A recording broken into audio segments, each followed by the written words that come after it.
Bienvenidos, adelante, la doctora Brenda Nolasco, médico pediatra neonatólogo.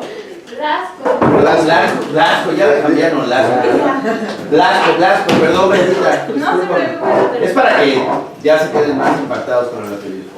Muy bien, cámaras y micrófonos, adelante, muchas gracias. Bueno, buenas tardes, doctora Brenda Blasco, soy médico pediatra neonatóloga, egresada del Hospital General de México, las dos especialidades. Bueno, vamos a empezar. El día de hoy nada más vamos a ver sepsis neonatal temprana, relacionada por tiempos. Entonces, antes que otra cosa, pues vamos a ver qué es lo que entienden por sepsis, ¿no? Entonces, ¿quién me puede decir lo que es una sepsis? Síndrome de una respuesta inflamatoria sistémica asociada a una infección. Okay. Igual se define como el daño orgánico con un foco infeccioso. Que puede estar comprobado o solamente sospechado, ¿no? Muy bien. Y otra de las cosas más importantes todavía es que ¿qué es un neonato? Un neonato es el recién nacido de 28 días. Menor a 28 días, así es. Bueno, entonces así es. Lo que es una sepsis neonatal la vamos a definir como un síndrome de respuesta inflamatoria con presencia o resultado sospechado o confirmado de una infección. ¿Vale? Y bueno, vamos a ver que el espectro clínico se va a iniciar cuando hay una infección sistémica o bien localizada que va a producir todo lo que es una respuesta progresiva. ¿Vale? Entonces, ¿a qué vamos a llamar infección sistémica? Ya sea bacteriemia, viremia o una fungemia. Ahorita nos vamos a enfocar más, sobre todo lo que son las bacteriemias, en lo que es la sepsis neonatal temprana. Entonces, ¿qué va a pasar? Esto se va a dar más, sobre todo en lo que es la respuesta inadecuada de la respuesta autoinmunitaria. ¿Sale? Más que nada es esto, a más que el daño bacteriano. Nos vamos a basar mucho en lo que es el factor de necrosis tumoral y las interleucinas. ¿Qué sí que son las interleucinas? Son citocinas que funcionan como mensajeros en la respuesta aguda y crónica. Así es. Entonces, al ser estos mensajeros, lo que van a hacer es que van a despertar nuestro sistema inmunológico y nos van a defender. Los principales que vamos a tener en cuenta son el factor de necrosis tumoral, interleucina 1 beta, 6 y 8. ¿Vale?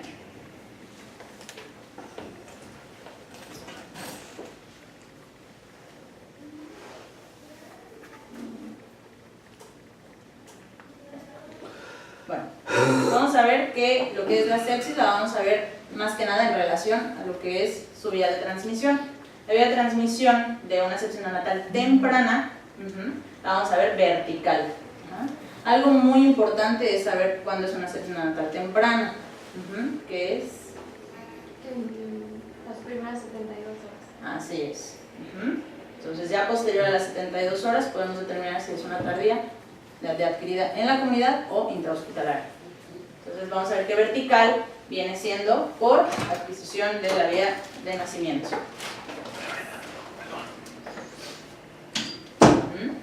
Y la transmisión nosocomial, que son por microorganismos que vamos a encontrar principalmente en niños en UCIN, que ya van a estar colonizados. Lamentablemente, uno de los principales factores de riesgo somos nosotros como personal sanitario. El lavado de manos es lo más importante dentro de las unidades de cuidados intensivos neonatales y es uno de los principales riesgos que tenemos para hacer el contagio de nuestros neonatos. En México vamos a tener aproximadamente del 4 al 15.4 casos de cada 1000 nacidos vivos.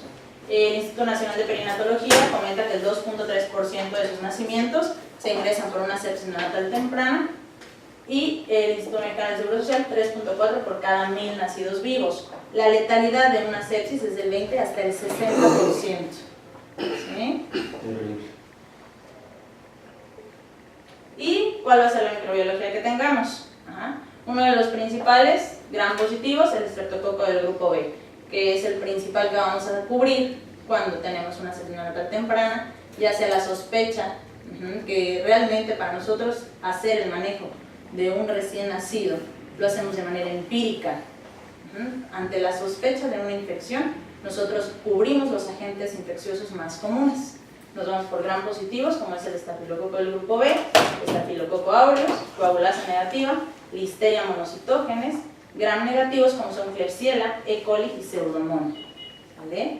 Ahora también, ¿cómo podemos saber o ver qué tendríamos que tratar si las mamás tuvieran cultivos? ¿sí? Eso nunca se hace. Gineco nunca nos va a llegar y nos va a decir, ¿qué crees? Le hizo un cultivo vaginal a esa mamá y tiene esto. Nunca. ¿Qué mamá tiene cultivo? ¿Quién ha visto una embarazada que llegue y diga, ah, aquí tengo mi exudado vaginal? ¿Quién? Nunca nadie les manda. Exactamente. Entonces no sabemos si esa mamá está colonizada y ni eso. O son mamás que tienen ruptura, que realmente tenemos pues muchas veces en piso, que se están tratando, esquema de evaluación, no sé qué, y tampoco se cultivan para ver si hay algo extra. Que eso nos ayudaría para iniciar un tratamiento un poquito más avanzado. Entonces, ¿qué hacemos? Pues iniciamos desde abajo, con un tratamiento empírico de primera línea, cubriendo nuestros microorganismos más frecuentes. ¿Sí? Doctora, Sí. y hablando en cuestiones de conveniencia, ¿usted piensa que a todas las personas embarazadas deberían de hacerles un cultivo de exudado vaginal en vez de hacerlo solamente a quienes ya presentan la complicación de una ruptura de membranas, etcétera? Más que nada las que tengan factor de riesgo, son como con las que más nos concentraríamos, porque sí hemos tenido los casos de recién nacidos infectados por listeria, que de hecho, pues ahí sí tendríamos que tener un manejo específico, que no nada más con un esquema de primera línea se va a poder tratar. ¿Y quiénes serían esas personas de riesgo? Los que tengan, por ejemplo, las amenazas de parto pretérmino, cervicovaginitis de repetición. Entonces, esas pacientes sí hay que estar vigilantes. Las rupturas de membranas deberían de tener. Doctora, actualmente pues, se usa más la cesárea como vía de nacimiento. ¿Esto puede influir en las heces? Hablando de la cuestión del cultivo vaginal. Aquí hay un pequeño problema en relación a los tipos de nacimiento. Sí, ya las cesáreas, pero son electivas, ni siquiera se deberían de utilizar las cesáreas.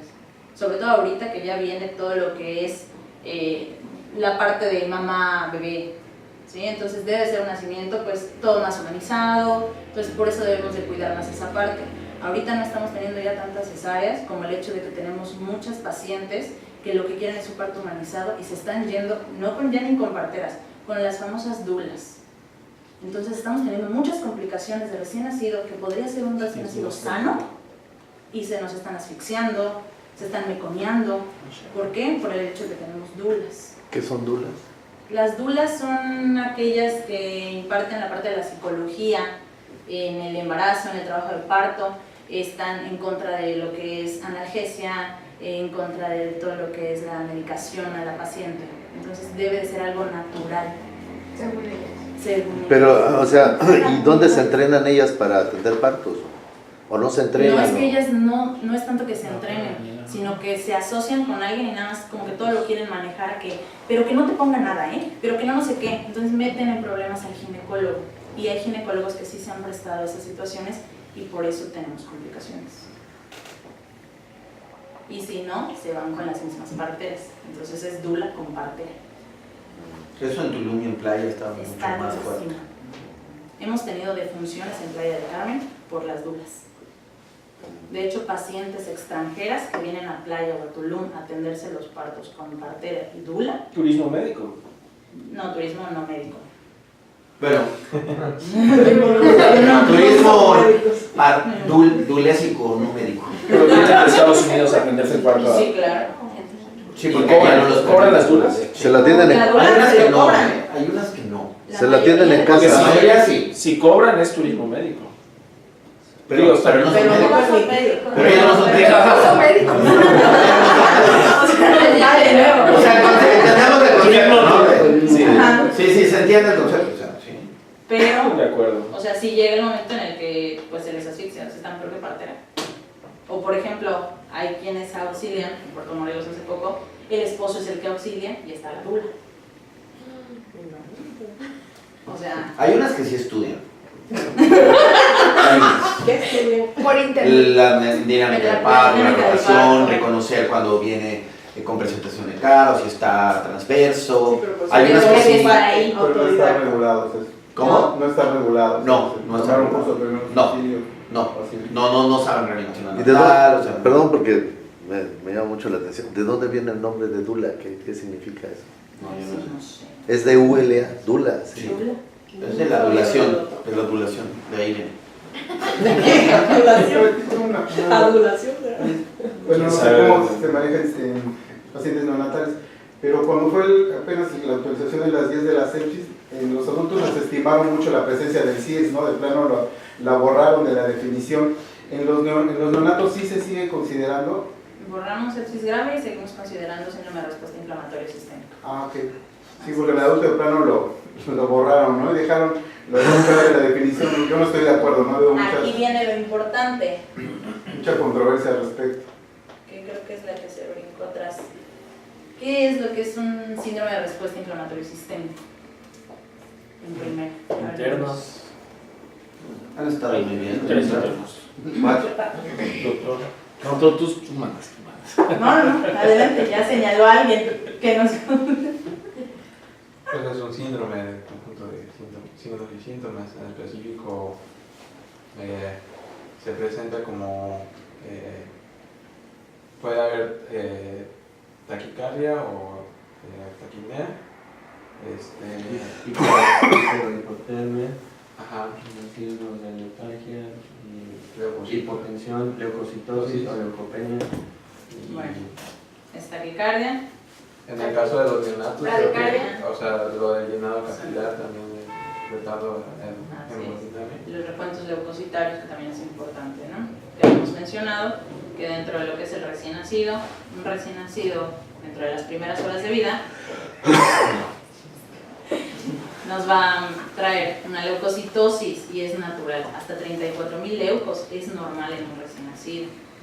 Eso dentro de las primeras 12 horas de vida. Ya posteriormente empiezan a descender, pero esa parte es importante para un síndrome de respuesta inflamatoria sistémico. En el recién nacido sí lo utilizamos. ¿Sí? ¿Por qué? Porque es lo que nos va a dar una pauta. A comparación del adulto, el recién nacido se choca de un modo totalmente diferente. El recién nacido no se van a dar cuenta cuando esté chocado. El adulto sí, va dando más datos. El recién nacido es de ahorita estoy bien y en menos de una hora va a tener una piel marmórea, va a tener hipotensión, va a tener taquicardia o bradicardia, hipotermia o va a estar con fiebre. Entonces es muy rápida la evolución del recién nacido, por eso tenemos que tener muy en cuenta estos datos. Entonces, ¿qué vamos a encontrar? ¿Cuáles son los factores favorecedores del desarrollo de la sepsis? Va a ser la que es la inmadurez del sistema inmune, sobre todo en los prematuros extremos, exposición a microorganismos, lo que decíamos ahorita, en datos de coriomionitis, las mamas con ruptura prematura. Ahorita vamos a ver cuáles son los datos de coriomionitis. Las mamas que tienen ruptura, entonces son las que de manera ascendente vamos a tener esa migración de microorganismos hasta que llegan al líquido amniótico, hacen la contaminación y pues el recién nacido sale contaminado. ¿Qué sucede con los pacientes prematuros con ruptura de membrana? Esos se mantienen hasta que completan esquema de maduración pulmonar. Un prematuro de 30 semanas, 31 semanas o menos son bebitos que se aguantan dentro de la pancita de mamá, monitorizando ultrasonido, lo que son los hilas o la cantidad de líquido que va a tener dentro de la pancita de mamá, y se va a dejar con un esquema antimicrobiano de amplio espectro, lo más que se pueda aguantar dentro de la panza de mamá, a pesar de que haya datos de ruptura, mientras no haya datos de coriomionitis. Eso ahorita lo vamos a checar. Todo lo que son los factores periparto, pues en relación a que si hay infecciones, cervicovaginitis dentro del último mes, infecciones de vías urinarias en el último mes, procedimientos invasivos en la UCI. ¿Qué pasa? Niño que entra a la unidad de cuidados intensivos, pues obviamente pasa lo mismo que el adulto. Si se necesita intubar, si se necesita poner un acceso vascular, el uso de, pues, estarlo, pues, canalizando, toma de muestras. La toma de muestra también se ha visto que es un factor de riesgo alto, es indiscriminado. Desde que hoy tómale uno y mañana otro, son vías de acceso. Cada punción es una vía de acceso. Entonces el recién nacido casi no se está funcionando. ¿Sale? Lo que son los incrementos a la exposición postnatal, el hecho de que esté, por ejemplo, los niños que a veces llegan y tú dices, pues está un poco taquicárdico, vamos a ingresarlo, ¿no? Entonces lo ingresan a unidades donde hay pacientes infectados. Y si ese niño estaba taquicárdico o tenía fiebre porque venía deshidratado, ese niño tiene el riesgo de contagiarse, porque ya lo metieron, pues ya lo ingresaron a una unidad donde ya hay microorganismos. La escasez de personal sanitario, lo que decíamos, el hecho de que tengamos pacientes y personal, digamos que de enfermería, son 3 enfermeras para 20 pacientes, lógicamente vamos a tener un contagiador terrible, ¿sí? Por eso está normado cuánto personal debe de haber en una UCI. ¿Por qué? Porque no pueden estar pasando de paciente en paciente. Y de hecho hay ciertas guías, o bueno, cierta normatividad donde dicen es una enfermera por 2 pacientes. 2 pacientes que pueden tener tubo más no graves. Si está con tubo, tiene aminas, el paciente está grave, nada más es una enfermera por paciente. Y tiene que ser una enfermera capacitada. ¿Sí? Entonces, si van a abrir, ¿sí? Hay que tener muy en cuenta. Lo van a abordar, es una enfermera. Sí, de hecho. Tienen que ser enfermeras capacitadas para poder tener esa parte, ¿no? Pobres defensas de superficie. ¿Qué pasa con el prematuro extremo? La piel es totalmente gelatinosa, no tiene defensa, no tiene forma de defenderse. Entonces hay que tener mucho cuidado el lavado de manos o bien el uso de guantes, ¿sí? Nosotros mismos podemos pasarle microorganismos a ese bebé. Si nosotros no nos lavamos las manos, si llegamos y nada más tenemos el contacto, podemos nosotros contaminar a ese recién nacido, ¿sí? Entonces hay que tener mucho cuidado con ellos. ¿Qué pasa con la coriomionitis? Aquí vamos a ver un chiquitín. El de arriba es un extremo, de abajo es un recién nacido, y la tarea de trabajo si tuviéramos esa enfermedad y todas esas cunas. O sea, hay ocasiones en las que en las terapias intensivas 2 enfermeras están apoyando a un solo tubo. Entonces hay que tener mucho cuidado con lo que es la sobrecarga. Factor de riesgo importantísimo, una ruptura de membranas mayor a 18 horas.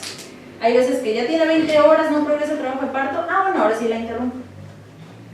No hay que dejar que progrese tanto tiempo. Hay que recordar que ascienden los microorganismos que incrementan los factores de riesgo para que un bebé se infecte. ¿Cuáles son estos criterios para una coriomionitis después de una ruptura? Vamos a tener una mamá con una temperatura axilar igual o mayor a 37.8 grados centígrados. Y aparte de que la mamá va a tener fiebre, tiene que tener 2 o más de estos criterios, que es sensibilidad uterina normal. Hay mucho dolor para esa mamá. No es normal que les duela tanto. Sí hay mamás que se quejan, pero hay de tejido rígido, y si ya saben que esa mamá tiene ruptura, hay que tener mucho cuidado con la sensibilidad del útero. Líquido amniótico fétido. Hay de 2. O cuando sale el niño huele mal, el mismo ginecólogo al hacer el tacto comenta el mal olor, o bien la cavidad está hipertérmica, ya sea que se obtenga por cesárea o por vía vaginal. Al momento de hacer la limpieza del útero o cuando sale, ese útero está caliente, está friable. Entonces ese niño es un ingreso seguro, ¿sí? Taquicardia materna, más de 100 latidos por minuto, y taquicardia fetal, más de 160 latidos por minuto. Leucocitosis materna arriba de 15.000. Es muy importante que su embarazada, si tiene ruptura, tenga una biometría hemática de ese día, ¿sí? Porque hay veces de que ingresan las embarazadas, le toman laboratorios, tienen ruptura y ahí la dejan. Y entonces de aquí a que la vuelven a pasar, pues tiene 30 semanas, cumple latencia de maduración, no sé qué, y la pasan con los laboratorios de hace 2 días, porque anestesio dice, es válido. Gineco dice, pues sí, va, pero a nosotros nos importa cómo está esa mamá ese día. Puede ser que la mamá no tenga todavía fiebre, pero ya tiene 17.000 leucos, ya empieza a tener un poco de taquicardia, y eso para nosotros son datos de alarma. De hecho, el manejo de la sepsis neonatal, así como del sufrimiento fetal, es desde que el paciente está en útero, ¿no? O sea, el macroambiente debe ser favorable para el paciente, y si estamos detectando elementos como los que menciona la doctora, podemos empezar a actuar de inmediato y sabemos qué esperar de un paciente dentro de lo que se programa para un nacimiento. Ahí está la pregunta, una de las 4 preguntas que tenemos que hacer, que es cuáles son los factores de riesgo. Y esta sepsis podemos empezar a tratarla desde antes y preparar todo el equipo para que en un momento de este paciente ya sepamos todo lo que se tiene que hacer, y es importante tener el equipo ya listo y las pruebas que vamos a poder hacer, pero empezar a trabajar en conjunto. Algo que podemos hacer aquí es trabajar muy estrechamente con ginecología, y eso va a traer el beneficio para el paciente. Así es. Y pues sí, insistir, sobre todo, gineco les va a decir, ¿quién es el ginecólogo? Muy cierto, pero ¿quién le va a recibir al niño? ¿Me explicó? Entonces ahí viene el contrapunteo, pediatra neonatólogo versus ginecólogo. ¿Por qué? Porque siempre vamos a estar buscando el bienestar del niño. Entonces, si nosotros ya estamos viendo que ya tiene 12 horas de ruptura y ya es un riesgo, hay que forzar al gineco que interrumpa ese embarazo. Que si es un prematuro, entonces sí, nos vamos a aguantar y vamos a revisar que esa paciente tenga biometría, examen general de orina, pedir que tenga sueros sudados, por lo menos hacerle su cultivo y tenga biometrías. Y estar vigilando a esa paciente. Ok, doctora, entonces por lo que entiendo, por lo que me está quedando claro, es que ya un neonatólogo o una persona que va a recibir a un bebé se involucra desde antes. Sí, o sea, claro. no va cuando le hablan por teléfono porque la paciente ya está en expulsión No. o porque ya van a pasar la labor, sino que desde bastantito antes, ¿verdad? Ya está teniendo esa interacción para poder hacer todas esas cuestiones más preventivonas que luego... De hecho, algo que manejamos aquí, Raúl, es la consulta prenatal, porque pues, no es, ya el pediatra conoce los factores de riesgo, tiene una entrevista y además eso ayuda mucho para lo que es la interrelación médico-paciente. O sea, no es de que llegas a la sala y la señora está pariendo literal y hola, soy el pediatra, ¿qué onda? Y nadie te ha visto ni nada, ¿no? Entonces ya llegas, hola fulanita, ¿cómo estás? Ya hay esa relación, ya sabes que la paciente traía un CUMS positivo, traía heredos familiares de tal tipo, o sea, cómo estaba el ultrasonido. Entonces todo eso es importante, la comunicación debe ser y totalmente franca, o sea, metemos gol en la misma portería, ¿no?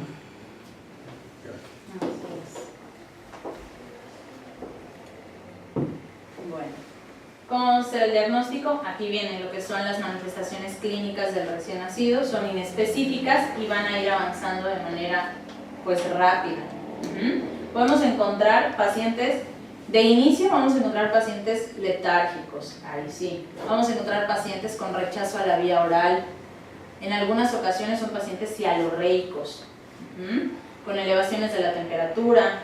Vamos a encontrar que están a veces ictéricos, y muchas veces se considera que ictericia es mismo hemotipo, pues multifactorial, y lo meten y únicamente se tratan lo que es la parte de ictericia y no.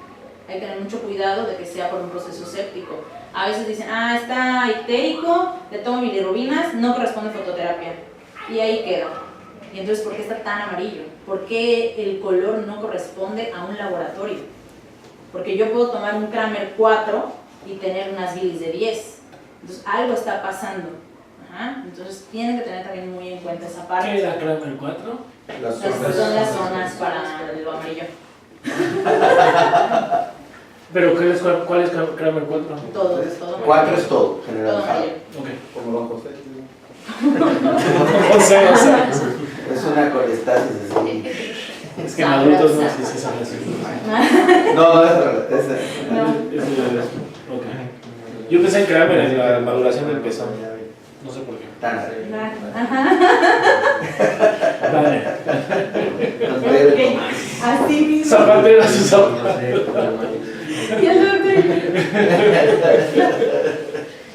¿Sí? Vamos a encontrar pacientes que hacen apnea, tanto prematuro como de término. Un niño de término no tiene, bajo ninguna circunstancia, por qué hacer una apnea.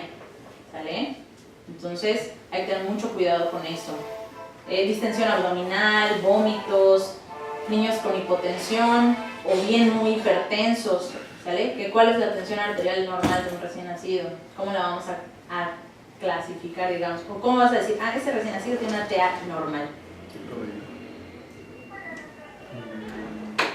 Pues se hace en base a la gestacional.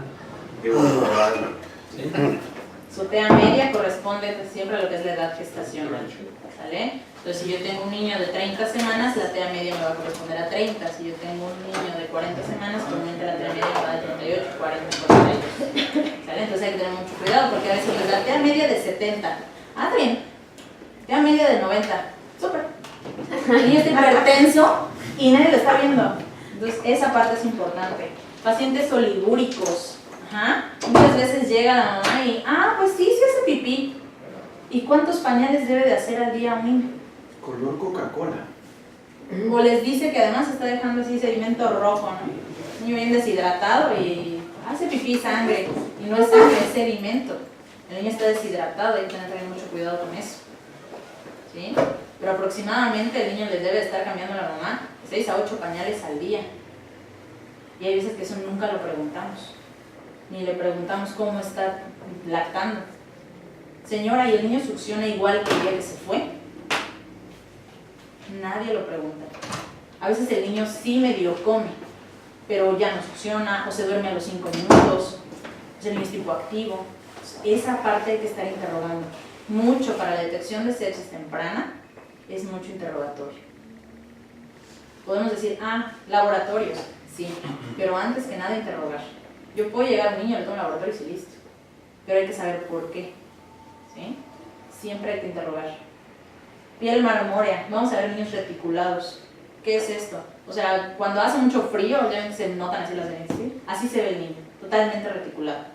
¿Sí? Ya son niños que empiezan a dar datos de choque. Pues el niño cuando ya da datos de sepsis, ya se está brincando pasos para caer en el choque. No hay más. Ese niño va muy rápido. ¿Cuáles van a ser nuestros auxiliares diagnósticos? Una biometría hemática, un recuento leucocitario, como habíamos comentado. Al inicio puede ir de 4.000 hasta 34.000 el inicio. Un niño que nace con unos leucocitos ya bajos, hay que tener mucho cuidado.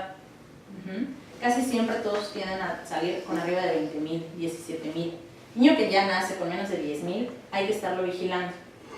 6.000, ya es un niño que la verdad, mejor le tienes ahí el cuidado. Y lógicamente auxiliarse con los que son los reactantes de fase aguda. ¿Sí? ¿Cuáles son nuestros reactantes de fase aguda más exactos? La procalcitonina y la proteína C reactiva. ¿Qué? Aquí lo tienen, ¿no?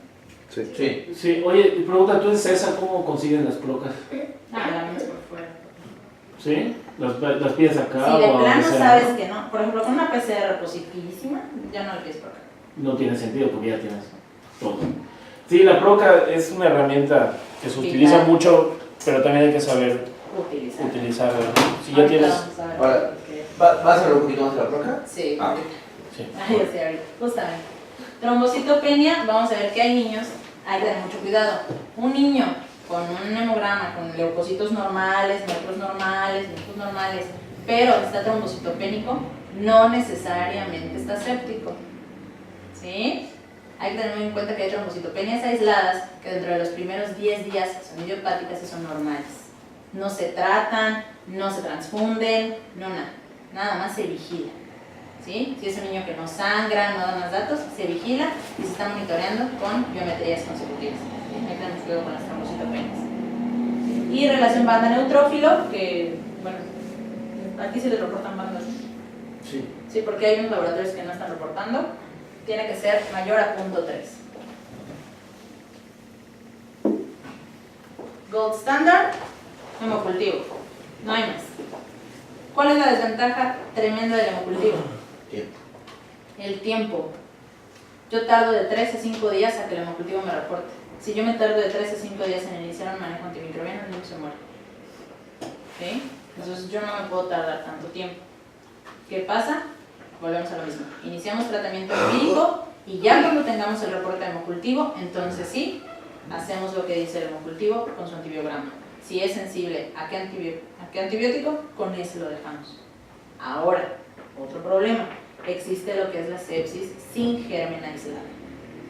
El niño está séptico, laboratorio séptico, con un hemocultivo negativo. Entonces, ¿En qué porcentaje? Yo creo que es la mayoría, ¿no? Que salen negativos. O en neonatos sí sale, sí aíslan el germen. Seguimos aislando. Porque en adultos... Klebsiella, pseudomonas, staph. En adultos, la etiología que sea, es muy difícil, porque ya están multimedicados. En cambio, el niño acaba de nacer. El niño es nuevo. El niño es nuevo, sí. De hecho, para la toma de hemocultivo es colocación de catéter, toma de hemocultivo, no hay más. Siguiente hemocultivo es por punción. Ya no lo hacemos de catéter porque el catéter puede estar colonizado y únicamente es lo que nos está dando la respuesta. ¿Sí? Entonces la siguiente es por punción, se toma igual el hemocultivo y se manda a las 72 horas. Entonces regreso a mi pregunta, ¿qué porcentaje logras aislar el germen? Yo creo que en 30% sí lo aísla. Tal vez si es como dijiste, la mayoría no se aísla. La mayoría no, pero vaya, sí. Pero en adultos Oscar, en la UCI, ¿cuántas veces logras El aislar? 50% de los, o sea, bueno, la bibliografía dice que hasta el 50% de tus cultivos van a ser negativos, aunque tu paciente esté infectado. Así. Entonces, la verdad es que nosotros tenemos a lo mejor un 40% de cultivos positivos. Exacto, sí. Porque como dicen, ya vienen tratados, ¿no? Más o menos Nos igual. va por ahí, 30, 40. El séptico, además, ¿qué sucede? Una cosa es el séptico temprano, que nace y lo ingresas, y el séptico temprano que se fue a su casa y regresa al otro día. Esos niños que regresan hay que tomarle además el resto de cultivos. El urocultivo comúnmente nosotros lo tomamos ya después de cierto tiempo, 10 días, porque son colonizaciones más que nada por hongo. Es raro que el niño tenga bacteria por vía urinaria. Entonces, comúnmente después de 10 días sí podemos tener contaminación por hongo. Entonces hay que tener mucho cuidado con esos niños. Secreción bronquial, sobre todo en los pacientes pues intubados, siempre se recomienda que sea a la colocación de la cánula para que no sea una cánula igual colonizada, y las interleucinas, que esas no me regalan en un lado. Las punciones lumbares, No, esas sí aquí no las hacemos, pero se mandan. se podría mandar, ¿no? Sí, igual Pero eso es para mandamos. fines de investigación, ¿no? En la práctica ¿qué tal se ve la interleucina? También hay que hacerlas. Pero pues, ahora, No explique. No explique. tienes PCR, tienes PROCA y tu niño se ha chocado. En general no, las mandamos. No, tienes PROCA, tienes lactantes y tu niño se ha chocado, ¿para qué quieres la interleucina? Si sabes que va a Sí, ser ya sé que positivo. está, sí. O sea, es el tema de saber usarlo. Así es. Y tu función lumbar, eso sí, los niños que vienen de fuera, siempre hacerles por el riesgo de neuroinfección. ¿Sí? Ya son niños que ya progresaron por lo menos más de 24 horas sin un tratamiento antimicrobiano. ¿Sí? Y que ya viene con más datos. ¿Vale? ¿Quién es la proteína C reactiva? Bueno, el inicio de su cuadro de elevación va a ser, cuando inicia la enfermedad, un 16%. A las 24 horas vamos a tener una elevación del 92% y el pico máximo me lo va a dar a las 72 horas. ¿Sí? Entonces, aquellos que toman proteína C reactiva cuando recién ingresa el niño deben de tomar en cuenta los niveles de proteína C reactiva. ¿Sí? Hay laboratorios que te manejan de 6, hay laboratorios que te manejan arriba de 10. ¿Sale? Pero esto debemos de tomarlo en cuenta siempre entre las 48 y 72 horas. Si de inicio sale positiva, tenemos la obligación de tomar la siguiente a las 72 horas. ¿Por qué? Porque puede ser tanto el proceso infeccioso como el tipo de parto. Un parto vaginal, simple y sencillamente parto vaginal, es una elevación de proteína. ¿Por qué? Porque es un trauma para el niño. Edad gestacional, los niños muy chiquitos tienden a tener su proteína C reactiva elevada. Organismos causales de la sepsis, también un evento quirúrgico. Nunca un niño posoperado se le toma proteína C reactiva. Va a salir positivo en la infectada. ¿Sí? Y la procalcitonina, que es el guau, ¿cuándo se debe de tomar? La procalcitonina se debe de tomar de las 3 a las 6 horas de que inicie el cuadro. Ese es su tiempo en el que nosotros podemos decir, el niño está empezando, le tomo procalcitonina, me va a dar. Pero si yo tengo un recién nacido y le empiezo a tomar procalcitoninas, solita la procalcitonina sube al otro día, solita sin que esté infectada. Entonces ya no me sirve una procalcitonina a las 24 o 48 horas. Me sirve dentro de las primeras 6 horas. Si la voy a tomar a las 24 o 48, le tomo PCR. Si quiero corroborar que siga infectado, después de las 72 horas. Si yo tengo a mi niño, lo empiezo a tratar, yo tengo 72 horas para ver cómo me está actuando el antibiótico. Entonces, mi primer manejo, esquema de primera línea, tengo mi procalcitonina ya sea elevada, porque se la tomé a las 6 horas, o tengo una PCR elevada de las 24 horas. Yo llevo mi manejo a 72 horas y le puedo tomar las dos. ¿Sí? Tanto No antes de PCR 72. va a seguir alta, la proca va a estar alta. La PCR sí les va a servir. La proca, esa me voy a esperar. No, tampoco los vamos a hacer gastar en estudios que no me van a funcionar. Si yo le tomo proca, hoy llegó, lo trato, se me olvidó, mañana se la tomo, ¿no? Mañana volverlo a picar, ya me sirve. ¿Sí? Entonces tenemos que esperar esa parte. Hay series que mencionan hasta elevación de 20 de la proca en las primeras 36 horas. Así es, y es normal en el recién nacido. cuando una procalcitonina positiva es arriba de 0.5. Pues imagínense, le tomo esta de 20 y todo el mundo va a temblar. Y es normal, no es que se esté chocando. ¿Sí? Entonces hay que tener mucho cuidado con eso. ¿Cuándo se los vamos a tomar? Y la clínica. Esa es básica. ¿Y quién me modifica la procalcitonina? Simple y sencillamente un vil síndrome de dificultad respiratoria me lo puede modificar. La asfixia perinatal, inestabilidad hemodinámica, los niños chocados, pues obviamente me la van a alterar. No me van a dar al 100% un 20%, pero pues sí me van a dar una positividad. Hemorragias interventriculares, neumotórax o un niño postparto. ¿Sí? Lo que pasa con todos, se elevan los leucocitos, se eleva la procalcitonina, se eleva la PCR después de una reanimación neonatal. El tratamiento de primera línea, que es con lo que vamos a ingresar a nuestros pacientes, es el uso de ampicilina y un aminoglucósido. Existe gentamicina o amicacina. Cualquiera de los dos es válido. Cualquiera de los dos está descrito y cualquiera de los dos se puede utilizar. ¿Cuáles se utilizan más? Amicacina. Sí, pero no, ampiamic. ¿Sí? Pero porque a veces la genta, por N razón, no está tan disponible como la amica, siendo que son comunes realmente. ¿Sí? ¿Cuánto tiempo lo vamos a llevar? De 7 a 10 días, dependiendo. Ajá. Tenemos también criterios para esquema de antibiótico corto. Y estos son sobre todo los niños que tienen sospecha. Como por ejemplo un parto fortuito. Nace en casa, en condiciones antisépticas. Bueno, realmente para lo que es un parto fortuito está descrito aproximadamente de infectados un 20, un 30% de los niños nacidos en casa. ¿Sale? Entonces, ¿qué pasa? Yo puedo agarrar, si ingresa ese niño, tengo la sospecha, la mamá me dice que estaba en el baño. Bueno, si yo tomo laboratorios y están normales, yo puedo decir, bueno, vamos a esperarnos, le puedo iniciar su esquema de antibiótico y vigilo. ¿Qué necesito? Mis laboratorios de inicio y mi hemocultivo. 48 horas tomo mis laboratorios nuevamente. Si mis reactantes de fase aguda salen negativos, yo ya tengo 2 reactantes de fase aguda o 2 índices de sepsis negativos. El tercer día va a salir resultado de mi hemocultivo.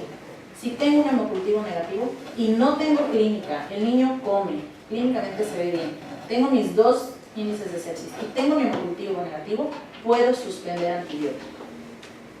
Pero sí se inicia. Solamente con hemocultivo. Niño que no tiene hemocultivo tiene que continuar esquema antimicrobiano aunque tenga los índices. ¿Por qué? Porque no tengo algo que me diga si está totalmente limpio. En el fortuito, estamos hablando del fortuito. No, ya en los otros chiquitos que ya sabemos, ya van para adentro. Sí, eso sí. ¿Vale? ¿Qué pasa con las neuroinfecciones? Nos vamos a 21 días y vamos a sustituir el aminoglucósido por la cefotaxima. ¿Sí? Que la cefotaxima, ¿en cuánto tiempo me esteriliza el líquido cefalorraquídeo?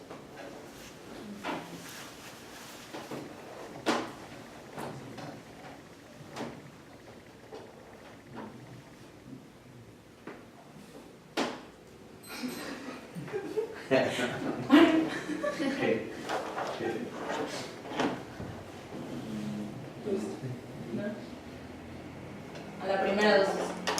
Una dosis que le apliques al paciente de cefotaxima automáticamente esteriliza el líquido cefalorraquídeo y ya no es tan viable tomar una punción lumbar. Siempre antes de iniciar un esquema antimicrobiano se va a hacer su punción lumbar. ¿Vale? Hay veces que ustedes van a notar cambios de coloración en el líquido y cuando ustedes piden su citoquímico y su citológico sale relativamente normal. Y eso es porque ya tienen un esquema. Entonces tienen que tener mucho cuidado. Datos clínicos, ¿sí? Más aparte sus laboratorios. Y esos niños sí se completan 21 días de antimicrobiano. Los niños son los que pueden llegar a convulsionar, son los niños que pueden quedar con más secuelas. ¿Ves? Entonces siempre, antes que otra cosa, hay que prevenir todo esto. ¿Sí? Las mamás hay que tratarlas, hay que vigilarlas. Infecciones de vías urinarias en el 8º mes, riesgo. Cervicovaginitis en el 8º mes, riesgo. Ruptura de membranas de más de 18 horas, riesgo. Hasta infecciones respiratorias. Cuidado con las mamás asmáticas. Entonces hay que tener mucho cuidado con estos pacientitos. ¿Por qué? Porque realmente muchas veces llegan, los mantienen y nadie se da cuenta que se está chocando el paciente. El niño se choca muy rápido y es un niño que se choca de manera silenciosa. Cuando ustedes se dan cuenta, el niño ya está haciendo apneas y el niño ya está, pero para el otro lado.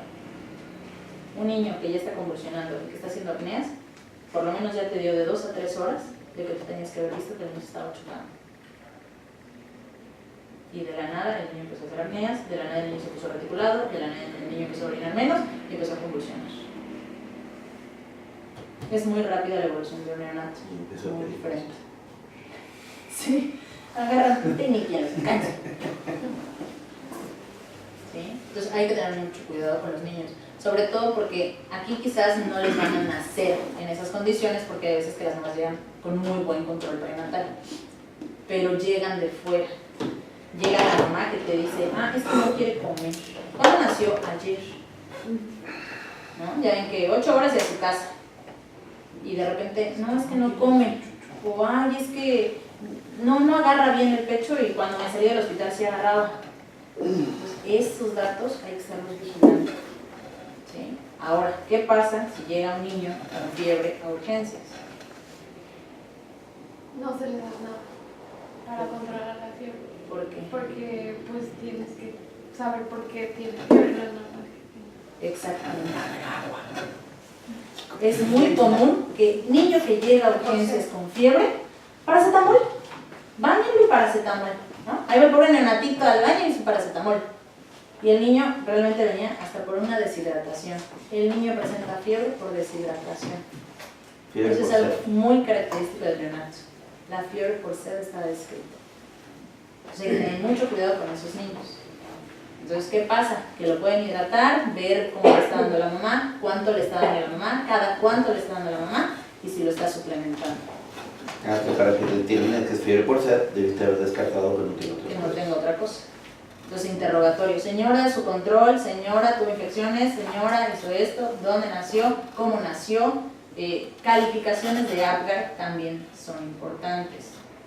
Porque a veces son niños que tienen un APGAR bajo al nacimiento, recuperan y se van a su casa. Y al rato salió medio ponchadito porque estaba infectadito y medio agarró el patín y lo mandaron a su casa. ¿Sí? Entonces también eso es importante, ver cómo nació ese bebé. ¿Vale? Entonces cuando llegue a urgencias, niño que llega a urgencias con fiebre, no se trata la fiebre hasta no haber descartado 1, infecciones, 2, sed. ¿Sí? Y algo muy importante es que el buen médico trata la enfermedad. El gran médico va a tratar al paciente que tiene la enfermedad. ¿Vale? Siempre hay que fijarnos antes en nuestro pacientito. No nada más hay que escuchar y decir, está esto. Lo amé. Que la tengo así. La tengo igual, pero en playa positiva. ¿Vale? Sí, se me da playa positiva, ¿verdad? Riquísimo. ¿Sí? Hay que tener mucho cuidado con los niños, hay que escuchar también a las mamás. Muchas veces el niño no tiene nada y la mamá genera problemas, pero también tiene que ver la dinámica familiar. ¿Sí? Pediatría, neonato, no nada más tratan al niño, tratan a la familia. Y es mucho problema. Pediatría más. La neta. Se lo quitas y te vas. ¿No? Acá no puede pasar. Sí, exacto. De la puerta para afuera. A mí no me ven. Y 2 veces al día lo veo. Y una le doy informe. No me hable. Sí, no. ¿Sí? Pero siempre la familia también es mucho problema. Sobre todo en medio privado, todos quieren estar, todos quieren saber, todos quieren los informes, todos quieren todo. Entonces, con todo el respeto del mundo, tienen que aprender a poner un límite. ¿Por qué? Porque de que se entere la abuelita, la comadre, la tía, no sé qué, ya le hablaron al de Yucatán, ya le hablaron al de Campeche, ya le hablaron al de México, y ya se hizo un mega borlote. Total, el niño ya tiene hasta el traslado hecho. Literal. ¿Por qué? Porque no entiende bien la gente. Entonces, si le están dando informes a varios, todos opinan. Entonces, la familia, los papás y lo que decidan. A menos de que sea un paciente muy grave, entonces sí, si los papás piden, se abre el consenso con la familia, se le explica, se le especifica a los papás que no se le va a dar más informe más que lo que es, lo que se necesita y lo que se puede hacer. Siempre deben de dirigir esa parte del informe. ¿Sí? Un niño grave es condiciones de salud, lo que se le está haciendo, lo que se le podría hacer y lo que se necesita extra. O bien a lo que puede desencadenar. ¿Sí? Siempre hablarles claro. Un niño que entra a una terapia intensiva es un niño que se puede morir, punto. No le suavicen los informes a la familia. Siempre que entre un niño a una terapia, el niño se puede morir, se acabó. Por más que duela, por más feo que se escuche, por más feo que se sienta, señora, su niño va a pasar una terapia, tiene que estar consciente de cuáles son los riesgos y que se puede morir. Así el niño haya pasado por una sepsis porque está chiquito, puede morirse el niño. De una vez avisen a la familia. ¿Por qué? Porque hay veces que te puedes agarrar y decir, ay, entró con una dificultad, su CPAP está bien, no está séptico, no nada. Ah, está bien, prematurito. Dale. Hace una apnea, no recupera, salió de la cabeza y se murió. Y a la familia ya le habías dicho que nada más entró por eso. ¿Y por qué se murió? ¿Y por qué no me avisó? Siempre que entre un paciente a terapia, un paciente neonatal se puede morir. Nunca le suavicen los informes a un familiar, por favor, porque eso complica mucho para toda la parte de las terapias intensivas.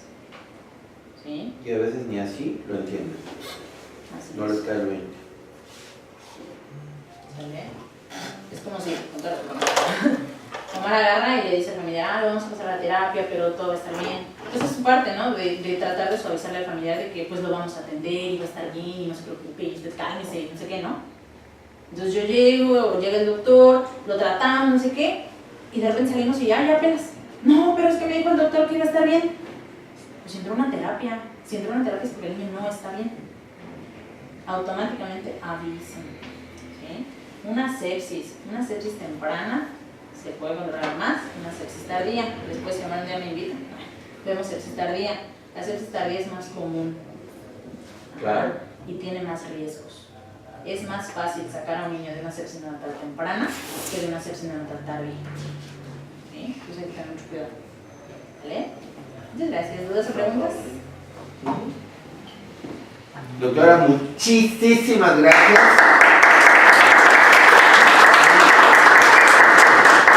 Gracias a todos por su participación y su presencia. El próximo miércoles nos vemos aquí a la 1:00. Que tengan una hermosa tarde, doctora. Muchísimas gracias.